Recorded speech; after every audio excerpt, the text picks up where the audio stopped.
don't believe in God, so I can't hate something I don't believe in. So you don't believe a God exists? No. And you don't believe a God has ever existed? No. And you don't believe that there's a Jesus or a manger somewhere in Bethlehem? Sure, Jesus could have been a man that lived on earth. Mm-hmm.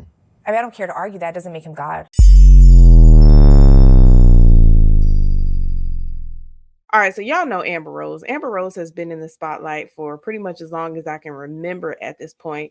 But recently she went on Jason Lee's Hollywood Unlocked show and she started talking about her deconversion story. Why she, after growing up in the church, decided to deconvert. So she's no longer identifying as a Christian. So let's listen to what she has to say. No, I'm an atheist for sure. Not a Satanist? I'm not a Satanist, no. And there's a distinction? Satanists are just, they're atheists as well, but they're just more political. Okay. They have like it's actually a very rational, logical religion.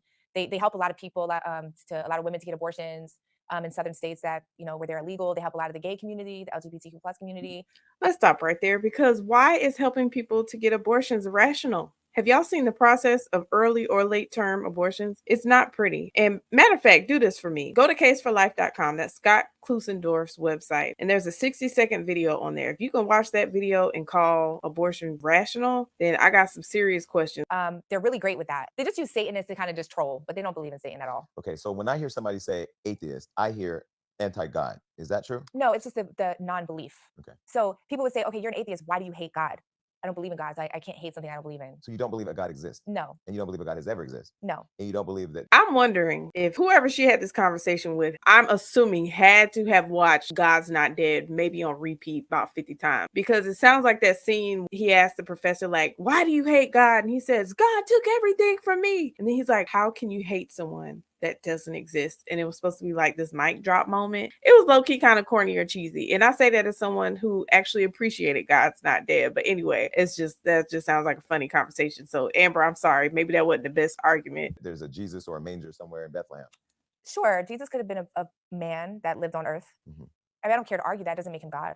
Okay, fair point. Just because Jesus existed, that doesn't mean that he was God. However, we have good reason to believe that he is God for several reasons, right? So the resurrection, anybody who dies and then raises themselves from the grave kind of gives credibility to them being God, right? Also, Jesus fulfilled Old Testament prophecies about the Messiah, like in Isaiah 53. Jesus performed miracles. Jesus was all knowing. There's parts in the Bible where it says Jesus knew their thoughts, right? And then Jesus also made his own prophecies that came to pass, like when he said that the temple would be destroyed. And then in 70 AD, sure enough, it was destroyed. So the resurrection, Jesus being the Messiah, him being all knowing, him knowing the future, him knowing what people was thinking, like, yeah, okay, he was definitely God. Have you always been an atheist? No, I was a Christian my whole life. And then when did you convert to being an atheist? I was a couple of years ago. Just a couple of years ago? Yeah, it was about a couple of years ago. So I was on a spiritual journey. Started looking into Buddhism, Islam, different denominations of Christianity, kind of trying to see where I fit in. I went to a Buddhist temple.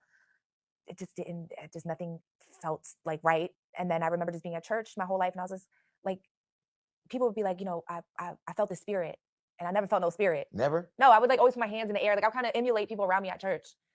And no, and I couldn't even fake it. It was just like, why is everyone feeling things? I'm not feeling them. I can't even act like I'm feeling them. And yeah, I just did my research, and then my heart honestly goes out to her after she said this part, because it sounds like she believed that Christianity was about an emotional experience, some type of feeling, goosebumps or something. And so she's been in church her whole life and she never felt anything. And I'm not saying this to say that emotional experiences or supernatural experiences or whatever are bad or always wrong. Now, if you have a supernatural experience apart from something that is prescribed in scripture, I would say pump your brakes, right? But just because someone has an experience doesn't mean that other people should become Christians because of their personal experiences. So Christians are, we're people who affirm that Jesus lived a sinless life, was crucified, died, and rose from the grave. That's ultimately that is the Christian faith. That's the gospel. And so if Christianity is presented as anything other than that, then it can mess people up, which it sounds like this kind of messed her up. She's thinking Christianity is a feeling, and it's not about a feeling. It's about, do you believe the gospel? I realized that I was an atheist. I just believe in science. I believe in evolution. I don't believe that God, gave us Jesus as his son from a virgin mother. And I definitely don't believe in the Bible. I think it's like cool stories. There was a lot to unpack here. She says she became an atheist because she believes in science and she doesn't believe the Bible and all that. But atheism really isn't very scientific. I mean, ultimately, if you ask atheists to prove their point, they're going to say, usually, this is normally what I get: Christianity isn't true, or it's not my job to prove my position, is your job to prove your position. I'm like, I've got plenty of evidence for the existence of God and Christianity and all that, but they won't give us much evidence to support that nothing created everything or everything came from nothing. There isn't evidence for that. It's an unprovable claim. That's not scientific. And the Bible is not just a fairy tale. Secular historians and scholars and Christian historians and scholars affirm that the Bible is a historical book of antiquity. There's tests that they go through to determine whether or not something is historical fiction versus actual, like, these are truth claims that they're making. And the Bible is a book of truth claims. And we have archaeology to support a lot of the things that are stated in the Bible, like Jericho. Jericho is a real authentic place. Babylon is a real authentic place. You have the Moabite stone. You have Caiaphas's ossuary. You have the Pilate stone. Pilate was the one who was responsible for Jesus's execution. There's a lot of different things, people, places, events that have been confirmed archaeologically in the Bible. So to say that she doesn't believe the Bible, it's just either she hasn't done her homework or she's ignoring a lot. What was the journey that took you on, or what was the thing that took you on the journey to like denouncing Christianity and like finding no way to believe in God? I think that I just felt like my mom was very deep in the church. My mom goes to church 7 days a week, and Still at right night. now. Yeah, and at night and during the day and in the middle of the night. That's that church, like, constantly. But a lot of Christians that I have met throughout my life, I found to be very delusional and liars. And so that's what initially started me into looking into atheism. Not to say that every Christian is like that, because I don't believe anything is a monolith. But I appreciate her trying to clean that up a little bit, I suppose. And Christians should not be lying. And I do know my fair share of Kookie Christians. I myself used to be a Kookie Christian.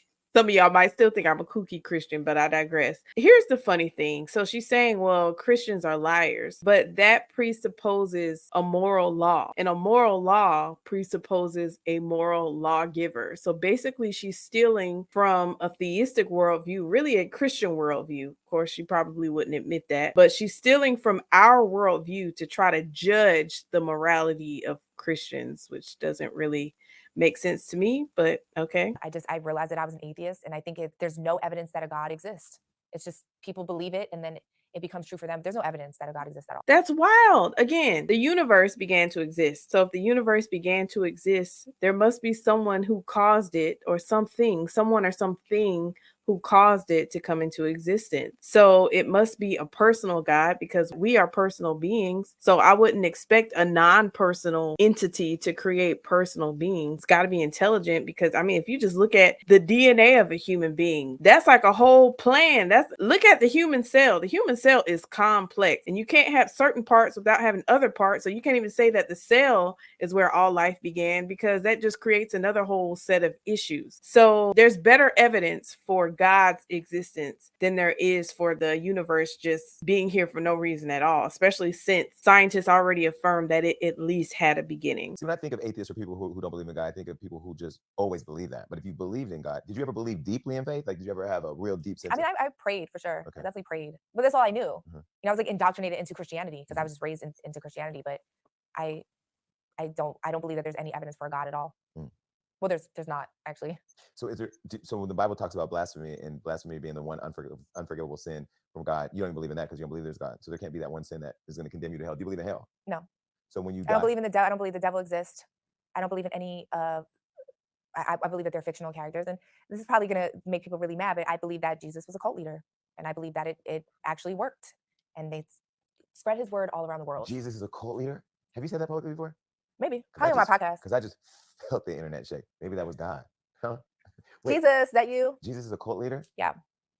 I think it's more. Jesus is not a cult leader, okay? So the story of the resurrection was always the story from the very beginning. And there was no benefit to sharing this story with anyone. Being a Christian in the first century literally was a death sentence for a lot of people for several hundred years. That's why when Constantine came along and legalized it, it was a game changer. Constantine legit made life for Christians a lot easier, okay? Because before that, being a Christian was hard. And we're not talking about death by firing squad. We're talking about people getting thrown off buildings. Paul was beheaded. Peter is said to have been crucified upside down. You know, a lot of people were thrown into lions' dens, executed by gladiators, all kind of stuff. So there is no reason that Christianity is still here other than the eyewitnesses put their lives on the line to say, listen, the man was executed. He was crucified. And then 3 days later, he came and sat with us. He came and ate with us. Thomas saw the holes in his hands. So if there's no benefit for them telling this story, then how is this the cult? If people actually claim, like multiple people claim to have seen the risen Jesus. So this couldn't be a hallucination. People don't have mass hallucinations. That's like saying 5 people had the same dream last night. That's not how dreams and hallucinations work. So it wasn't a hallucination. So if you have all these people confirming that they saw Jesus, historians confirm that Jesus died by crucifixion. They confirm that the tomb was empty. So the evidence is definitely on the side of theism and specifically Christianity. I mean, just think about it, Jason. You know,